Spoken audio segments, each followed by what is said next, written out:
Dear students, today we will start with respiration in humans. So in my last lecture we have discussed about respiration. What is respiration? What are the different types of respiration? They were aerobic and anaerobic, and then the different pathways related to the breakdown of the glucose in our body. Okay, so there was different pathway for the aerobic respiration and there was different pathway for the anaerobic respiration. So now today we will start with the respiration in humans.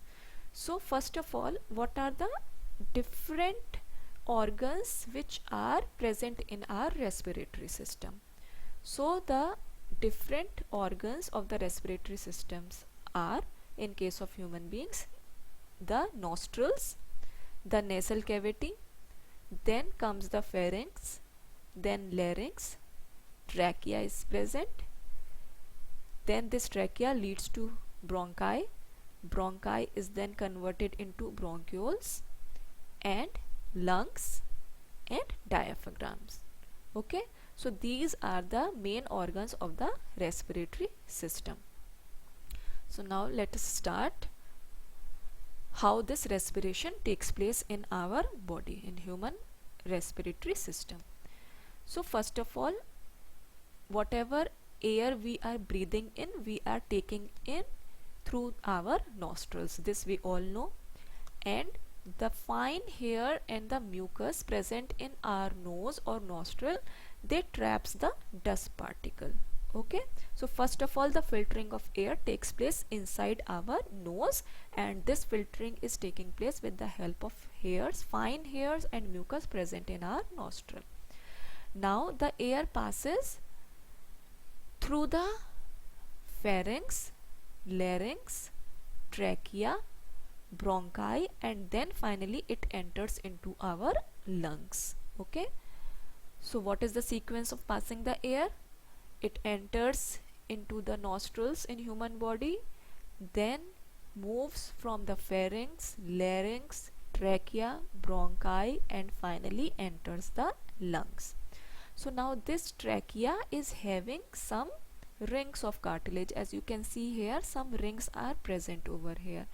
So these rings prevent the trachea from collapsing.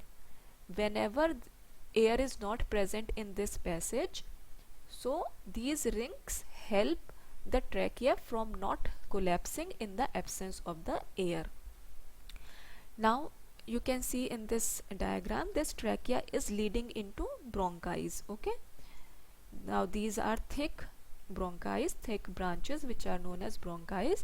Now these thick branches are further converted into fine branches which are known as bronchioles. These are further changed into fine branches which are known as bronchioles. These bronchioles ultimately terminate into the small air sacs or balloon like structure which are known as alveolar sac. As here is a zoomed out picture of bronchioles and alveoli. You can see this was bronchi, this then got converted or transformed into fine branches known as bronchioles, and these bronchioles are then terminating, they are ending into the bubble like structure or balloon like structure or air sacs. They are known as alveoli. So these alveoli are having many blood vessels, and what is the function of these blood vessels?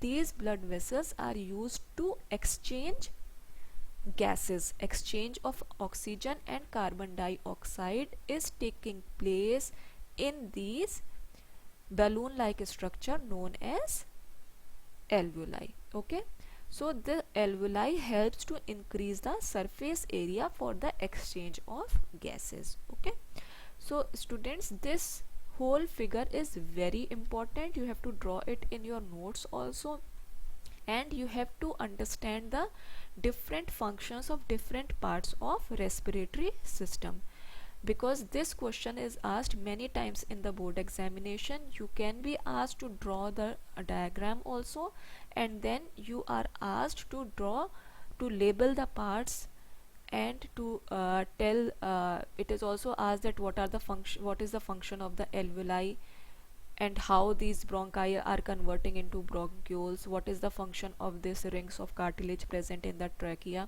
So these questions are asked many times in board examination. So you have to understand this very properly, and then you have to learn this figure also. So we will stop here today. Thank you very much.